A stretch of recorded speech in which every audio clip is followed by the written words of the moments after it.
Muy bien, ya viste los dos videos que te encargué. Entonces, vamos a analizarlos un poquito para compararlos, ¿no? En el primer video vimos a la escena del cocinero, ¿verdad? ¿Cuál es la diferencia principal entre ese video y el otro? El primero, que está hecho en un set de televisión, ¿no es cierto? Está en un soporte audiovisual, o sea, se ha grabado, está con una cámara, está grabado en una memoria, ¿no? Y el segundo es una representación teatral, está hecha en un teatro, está hecha en vivo, con un público que se está riendo y lo está disfrutando, ¿no? En ambos casos es algo cómico, es algo gracioso. La diferencia está en que uno está recibiendo la reacción directa de la gente, el público lo está viendo en ese momento, en vivo, en lo que está pasando, ¿okay? El primer video, que es un entremés. ¿Qué es un entremés? Es una obrita que se hace chiquita entre algo, ¿no? En el teatro, cuando se hace un entremés es cuando la obra descansa un ratito, se hace un entremés, o sea, una representación chiquitita que va en medio de la obra, que se hacía antiguamente, hace muchos años, ahora ya no se acostumbra a hacer. Esto se sigue llamando entremés porque, si tú ves, es un programa que han hecho y en el medio está metido como sketch el del cocinero, ¿no? Y en el medio, entremés, entre una estructura de un programa, se ha metido este sketch, ¿no? Este entremés es muy chistoso, es muy gracioso. ¿Cuál es el chiste de esto? Que él tiene un minuto para hacer un plato y como no lo puede hacer en un solo minuto, pues aceleran la película para que al final logre hacer el plato, pero nadie entiende cómo se hizo el plato. Entonces, si esto hubiera sido hecho en teatro, ¿qué habría pasado? Habría sido más complicado porque no se tiene el recurso para poder acelerar el momento. Él hubiera tenido que acelerar con su actuación, todo hacerlo a una velocidad más rápida, ¿no? Le hubiera costado más trabajo, sí, obviamente, pero el resultado también hubiera sido divertido. Ahora, el segundo que hemos visto se llama El Jardín Secreto. Es una farsa. ¿Qué es una farsa? Una farsa es cuando los personajes son muy exagerados. Si tú te das cuenta, los personajes eran bien exagerados, tenían un modo de caminar muy peculiar, un modo de hablar también peculiar, ¿no? Sobre todo más que nada del personaje de la mujer, ¿no? Tenía unos moditos de hablar medios extraños, y el muletillas. ¿Qué es una muletilla? Es algo que se repite sin sentido, como el ta ta ta ta ta que ella hace, es una muletilla, ¿no? Es una farsa. Es un personaje farsesco, muy gracioso, ¿ok? El rey también tiene una cosa que es un poquito renegón, ¿no? Desconfiado con su libro de hechizos, porque parece que todo gira en torno a un libro, ¿no? Que hay que descubrir qué contiene este libro, ¿no? Que es medio mágico o misterioso, ¿no? De eso trata la historia del Jardín Secreto. ¿Qué característica tiene también esta obra? Que no es muy natural, no es muy real, ¿no es cierto? Porque personajes que hablan así no los ves así cotidianamente, pero eso es lo que causa la risa. ¿Qué otra cosa se ve que no es natural? La historia, porque ella es una mujer, ¿no es cierto?, que se está haciendo pasar por el paje del rey. El paje es como el sirviente del rey. Entonces el rey conoce al paje, sabe quién es, sabe cómo habla, lo conoce. ¿Y ella qué hace? Ella se pone un sombrero con una tela, se pone una otra tela más acá atravesada y lo engaña.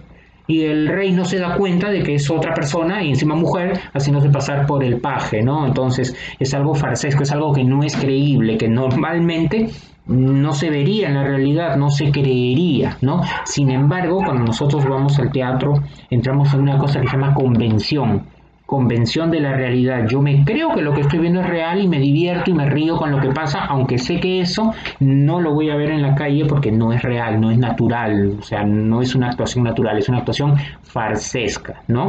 Los personajes son farsescos y las escenas son farsescas, pero en eso farsesco radica precisamente la risa de lo que sucede.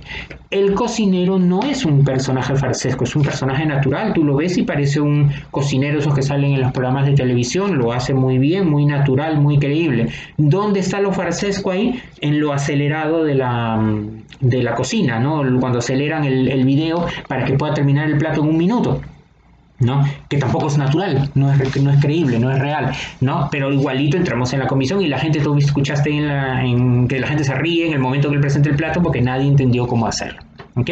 Entonces, así poquito a poco en las clases que estamos haciendo vamos a ir viendo algunos videitos chiquititos de obritas para que podamos analizar y entender un poquito más, porque de repente se da la situación de que no has podido nunca ir al teatro y está bien, simplemente no has podido. Entonces, si no has podido ir y en la situación que estamos ahora está más difícil que se pueda ir, yo te voy a ir poniendo pequeños videitos para que te hagas una idea de cómo es el teatro. Y si has ido alguna vez, para que recuerdes lo que viste, ¿no? Recuerdes cómo era la situación de ir y sentarse y ver una obra de teatro, que es muy divertido. Hay comedias muy divertidas, ¿no? Hay veces hay obras que no son comedia, que son un poquito más tristes, ya se convierte en un drama. Y si este drama, por ejemplo, termina en algo malo, en una tragedia, en un personaje que se muere y es muy triste el final, ya pasa de drama, pasa a tragedia, algo trágico. Entonces hay unas tragedias cuando todo termina mal y los personajes sufren mucho y terminan, hay veces, hasta muertos. Luego hay dramas donde la historia es muy triste, tiene escenas muy dramáticas, muy fuertes, de mucha discusión, escenas muy cargadas. Esos son los dramas. Y las comedias son como lo que acabamos de ver, ¿no? Cosas, un lenguaje muy gracioso, muy chistoso, que no significa que son más fáciles, son iguales de complicadas, pero el objetivo que se busca es que la gente se ría, ¿no? Y a través de la risa, muchas veces en las obras se transmite un mensaje o se dicen cosas importantes, ¿no?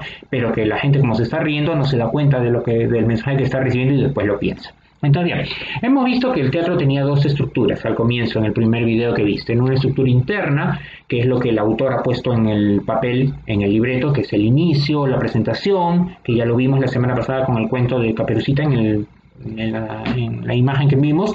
Ahora vamos a seguir usando esos ejemplos, ¿no? Que es lo más sencillo que hay, ese cuento.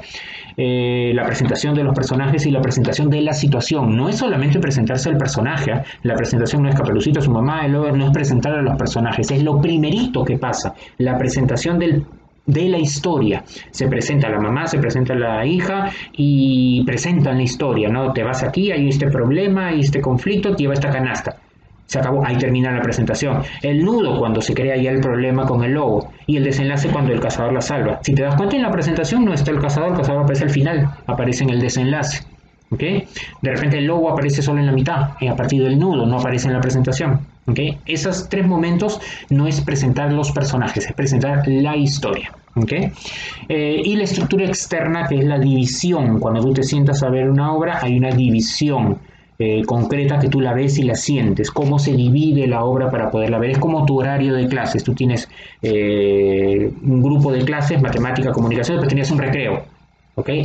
Ese es como el término del acto. Acaba todo el primer bloque, tienes un descanso en el recreo. Luego retomas el segundo acto después de tu recreo, donde venían las demás partes de la obra, ¿no? Y hay veces hay un segundo descanso, que es cuando terminó el segundo acto, y luego ya el final. ¿Okay? Eso pasa en las obras de teatro cuando son muy largas también. Se dividen en actos para que la gente pueda descansar un poco. Entonces, vamos a leer un poco eso. Vamos a ver la estructura externa. Los actos. ¿Qué son los actos? ¿No? Está medido en función del tiempo, de lo que va durando la obra. Si está muy larga, si la obra es de repente muy densa y la gente se puede cansar un poco, tú divides según la obra en tiempos. De repente yo hago que mi obra dura no sé, te pongo un ejemplo muy exagerado, 2 horas. Ya, el primer acto termina en 1 hora, para que la gente descanse 10 minutos, respire un poco, tomen agua, vayan al baño, lo que tengan que hacer, y retomamos después de los 10 minutos la siguiente hora. Se divide en 2 actos. Hay obras que se dividen en 3 actos. Hay obras que son más sencillas y chiquitas que solo tienen un acto, no se dividen en nada. Porque si la obra está muy entretenida y tú partes en un acto, ya la gente se aburre, porque después volver a retomar no les gusta. Entonces el director tiene que medir mucho eso. ¿Okay? Los actos. ¿Cómo se indica a la gente que ha terminado un acto? Se baja el telón, si es que sube, o se cierra el telón. ¿Y qué pasa si es que no hay telón? Haces un apagón, se prenden las luces de la sala y la gente ya sabe que hay un descanso, ¿no? De un determinado tiempo para que puedan hacer. Por ejemplo, vamos a retomar de nuevo el mismo ejemplo de hace un rato, ¿no? Caperucita. Yo puedo plantear que el primer acto sea desde que se empieza toda la historia con su mamá que le dé el encargo, ¿no? Hasta pasa todo ese acto, el lobo la engaña, llega primero a la casa y se come la abuelita. Quedó un momento interesante, ahí termina un acto, para que la gente quede con interés para ver el segundo acto. ¿Cuándo inicia el segundo acto? Cuando llega Caperucita a la casa, hay todo el engaño y vamos hasta el final, hasta el desenlace, que el lobo llega, la rescata a la abuela también y todos quedan felices, todos quedan felices. Hasta ahí termina la obra. Entonces, ¿cuántos actos he hecho? 2, con una bajada de telón, con un apagón para que la gente descanse. Primer acto desde el inicio, ¿hasta dónde? Hasta que el lobo se come a la abuelita, le engañó, llegó a la casa primero. Terminó el primer acto. ¿Dónde empieza el segundo acto? Cuando llega Caperucita a la casa, él la engaña, todo el proceso de las preguntas, la corretea, el cazador llega, la rescata, ya sabemos el final, salva a la abuelita y la salva a ella, ahí termina la obra, ¿ok? Obviamente cada director puede cambiar los actos al modo que él lo crea, o de repente no, de repente si la obra ya es muy chiquita, no hago ningún acto. Entonces, ¿cuántos actos hemos sacado ahorita? 2, puede haber también 1. ¿Qué hay dentro de los actos? Dentro de los actos hay cuadros. ¿Qué son los cuadros? Es cuando cambia algo dentro de la historia. Por ejemplo, pasado el tiempo, ¿ok? Voy a cambiar de lugar, voy a cambiar de época, entonces ahí creo mis cuadros. Ejemplo, Caperucita está hablando con el lobo, ese es un cuadro porque están en el bosque. Cuando llegan a la casa ya es otro cuadro porque la escenografía cambia, ya no están en el bosque, ya están dentro de la casa. Ese otro cuadro más, el cuadro en el bosque, el cuadro en la casa. Hago un apagón, de repente quito mi telón del bosque y meto el telón de la casa. O sea, el telón es lo que está pintado, ¿no? Pintado con árboles, ahí están en el bosque, el cuadro del bosque. Hago un apagón, saco esa cortina y meto otra donde está pintada la casa, adentro de la casa, y meto la cama. Y es otro cuadro más. ¿Por qué? Porque han cambiado de lugar, es otro cuadro. ¿Qué sucede, por ejemplo, si pasa el tiempo? Vamos a suponer que hay una obra donde pasan 10 años dentro de la historia y ya Caperucita no sale niña, sino sale adulta. Ella tiene que cambiarse de ropa, tiene que caracterizarse de que ya es adulta. Entonces se hace eso, se hace un cuadro cuando es niña, se apaga y cuando se vuelve a prender ya entra ella cambiada como adulta y la gente entiende, ah, mira, ha pasado el tiempo y ya creció. ¿Okay? Esos son los cuadros. Los cuadros, ¿cómo se diferencian uno de otro? Porque cambia la escenografía, cambia el decorado, cambia la caracterización del personaje, su ropa, algo tiene que cambiar para que le indique a la gente que ha pasado a otro cuadro, ha pasado el tiempo o han cambiado de lugar, que es otro cuadro. Entonces, si hago un apagón y se vuelve a prender y todo sigue igual, ¿para qué hice el apagón? Sigue siendo el mismo cuadro. El apagón o la oscuridad es para cuando yo quiero cambiar de cuadro. Me fui del bosque, me fui a la casa, ya estoy en otro cuadro. Pasaron 20 años, la niña ya no es niña, ahora es grande. Ese es otro cuadro más. ¿Bien? Y dentro de los cuadros hay escenas. ¿Qué son las escenas? Son las entradas y salidas de los personajes. Bien, la primera escena, Caperucita con su mamá, donde le indica lo que tiene que hacer. Sale Caperucita, acabó la escena porque ya no está la mamá. Empieza la segunda escena. ¿Cuál es la segunda escena? Caperucita con el lobo. ¿Ok? Caperucita se va por el camino largo, terminó esa escena, empieza la escena del lobo solo donde planea lo que va a hacer. ¿Ok? Pasan al siguiente cuadro. ¿Cuál sería el siguiente cuadro? En la casa de la abuela. Está la abuela sola, llega el lobo. Esa es la escena del lobo con la abuela. De ahí llega Caperucita, es la escena de Caperucita con el lobo. De ahí llega el cazador, es la escena del cazador, Caperucita y el lobo. Rescatan a la abuela, la escena del cazador, de Caperucita, del lobo y de la abuela. Entonces, las escenas son las entradas y salidas de los personajes. Porque ya al salir un personaje hablan de otra cosa. Al entrar un personaje hablan de otra cosa. ¿Ok? ¿Me entendiste? Entonces, vamos a dar un repasito. Como estructura externa están los actos. ¿Qué son los actos? Son los cambios o los momentos que tiene la obra que tú ves, sean 2, sean 3, sea 1. Se marcan por la bajada del telón o el apagón, para que la gente descanse. Dentro de los actos hay cuadros. ¿Qué son los cuadros? Son los cambios de época, cambio de lugar, cambio de ambiente, todo cambio que se produce y que te da a entender que pasó el tiempo, que están en otro lugar, pueden estar en el mismo tiempo pero en otro lugar. Caperucita en el bosque, Caperucita en su casa, es otro cuadro. La niña muy pequeña, la niña ya creció, se cambió de ropa y crece, es otro cuadro. ¿Okay? Y dentro de los cuadros están las escenas. ¿Qué son las escenas? Entradas y salidas de los personajes. Muy bien, ahora vamos a ordenar un poquito esto, se ha hecho un poquito de desorden con mis hojas y regreso para hablarte de otra cosa más. Espérame.